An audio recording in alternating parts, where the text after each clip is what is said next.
Bonjour, donc dans les vidéos précédentes, nous avons vu la translation d'adresses de type dynamique et statique. Dans cette vidéo, la troisième partie, alors on va faire la translation de type path, d'accord, de type path. Qu'est-ce que ça veut dire path?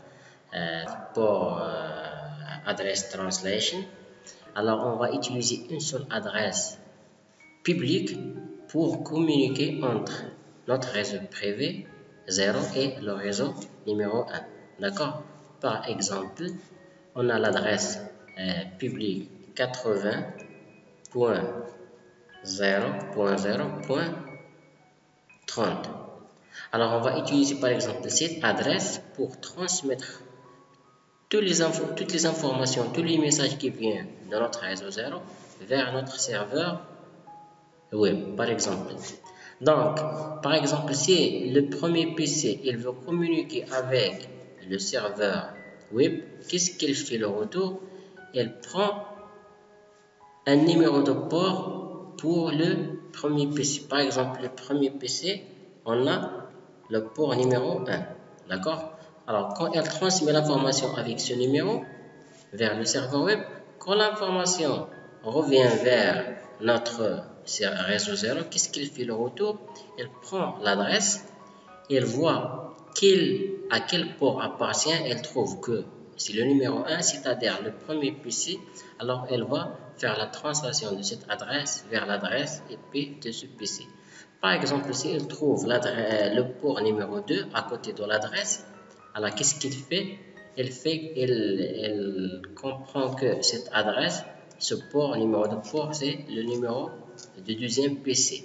Si elle trouve 3, alors elle dit que c'est l'adresse de PC numéro 3 et ainsi de suite. D'accord? Alors on travaille avec une seule adresse IP, mais avec un numéro de port qui signifie le port de l'équipement à la destination.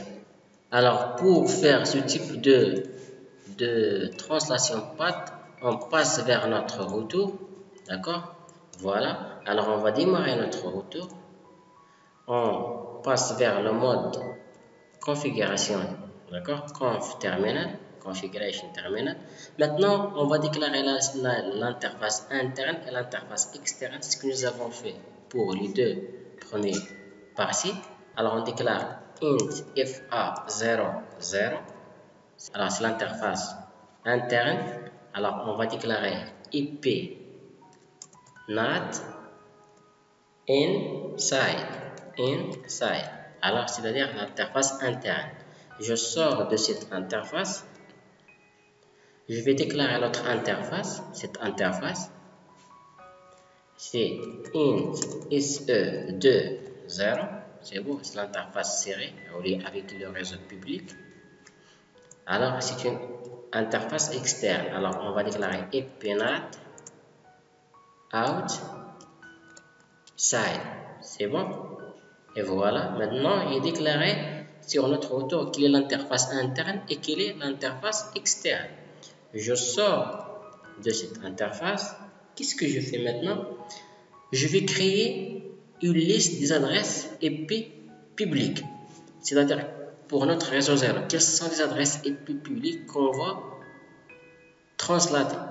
D'accord? Alors, pour créer cette liste, on utilise toujours la commande access. D'accord? Access list. C'est bon? Access list. On donne à cette liste un numéro d'identification, par exemple 2, espace, permit. Voilà, l'action d'autorisation permit 192.168.1.0. Alors, je répète que on déclare la liste des adresses IP privées. Alors, les adresses IP privées, ce sont toutes les adresses qui appartiennent à ce réseau. Alors, l'adresse, c'est de ce réseau. D'accord? Et je déclare le masque générique, c'est le masque de ce réseau. Alors, c'est 0.0.0. 80.255, l'inverse de masque de notre réseau public. Ce n'est pas public, mais dans notre réseau global.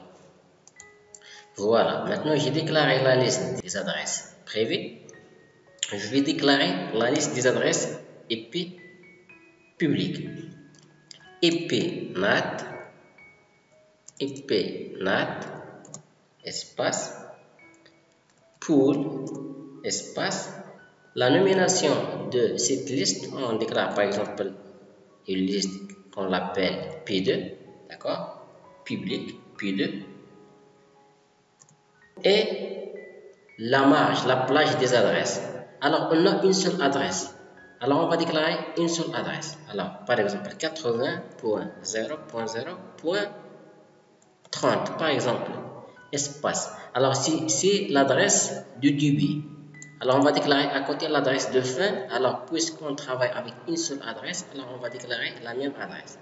Alors, 80.0.0.30, espace. C'est bon. Alors, on a la même adresse qui se répète parce qu'on veut travailler avec une seule adresse.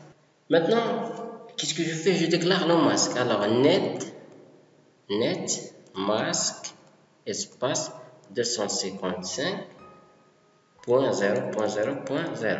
D'accord? Alors, net masque de cette adresse. C'est le masque. Voilà. Maintenant, j'ai déclaré les deux listes. La liste des adresses privées et la liste des adresses publiques. Maintenant, je vais relier entre les deux listes. La commande utilisée, c'est IP NAT inside source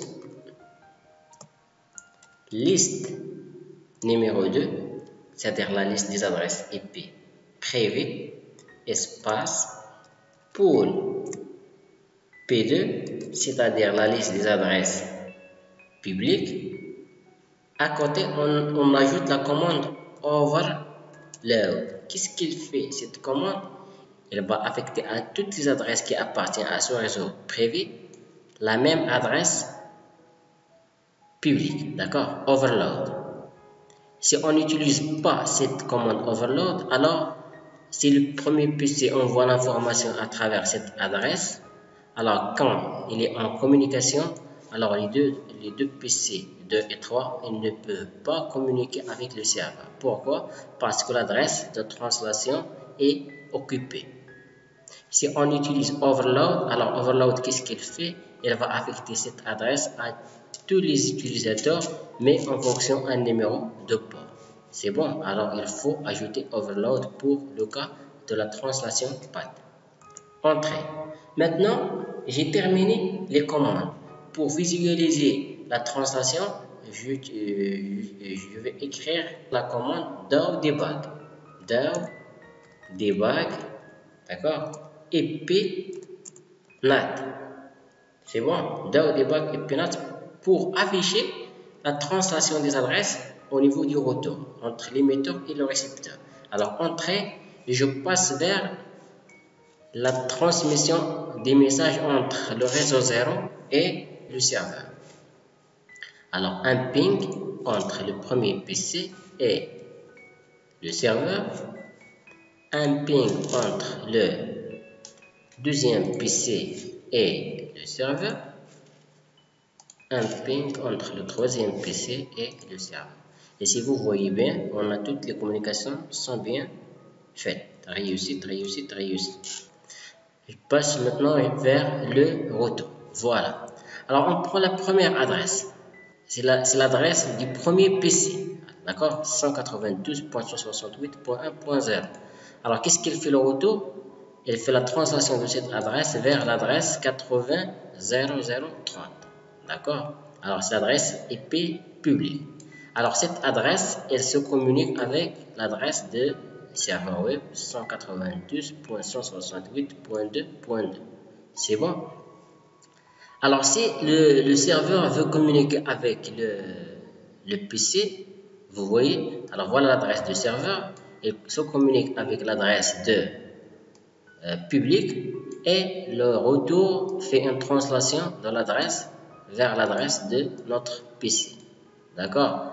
La même chose si on travaille avec le deuxième PC. Alors voilà l'adresse du deuxième PC, 192.168.1.3.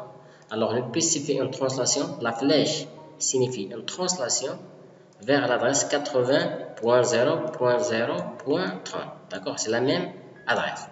Et cette adresse, elle se communique avec le serveur. Si l'information vient du serveur, alors cette information se communique avec l'adresse publique et le retour fait une translation d'adresse vers notre destinataire, c'est le deuxième PC. D'accord?